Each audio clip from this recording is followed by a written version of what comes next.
Prokuratura Vano Merabishvilize ზეწოლის ფაქტს უარყოფს და ყოფილი პრემიერის განცხადებებს აბსურდულს უწოდებს. Merabishvilis განცხადება არის სრულიად აბსურდული და არ შეესაბამება რეალობას. მთავარი პროკურატურა კატეგორიულად უარყოფს აღნიშნულ პირზე რაიმე სახის ზეწოლას და ხაზს უსვამს. მას შემდეგ, რაც Merabishvilis ბრალდების სასამართლო პროცესი დასკვნით ფაზაში გადავიდა, ბრალდებულებისა და მათი გულშემატკივრების მხრიდან სხვადასხვა ქმედება ხორციელდება, რაც მიზნად ისახავს საზოგადოების შეცდომაში შეყვანას და პროცესის მონაწილეებზე ზეწოლას. ასეთ ქმედებას ადგილი ჰქონდა Vano Merabishvilis წინა სასამართლო პროცესზეც, რომლის დროსაც ბრალდების მხარის მოწმის რამაზ სულამანიძის დაკითხვისას ამ უკანასკნელს მიაყენეს სიტყვიერი შეურაცხყოფა და მასზე ხდებოდა ზეწოლა. ამ ფაქტთან დაკავშირებით მთავარ პროკურატურაში დაიწყო გამოძიება.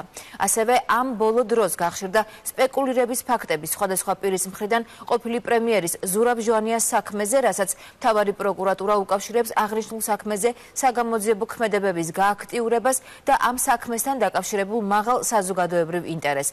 ხაზგასმით გვინდა განვაცხადოთ, რომ უსაფუძვლო და არასერიოზული განცხადებების მიუხედავად საქართველოს მთავარი პროკურატურა ამ და სხვა საქმეებზე ჩაატარებს სრულყოფილ და ობიექტურ გამოძიებას და განუხრელად გააგრძელებს მისთვის კანონით დაკისრებული ვალდებულებების შესრულებას, ნათქვამია პროკურატურის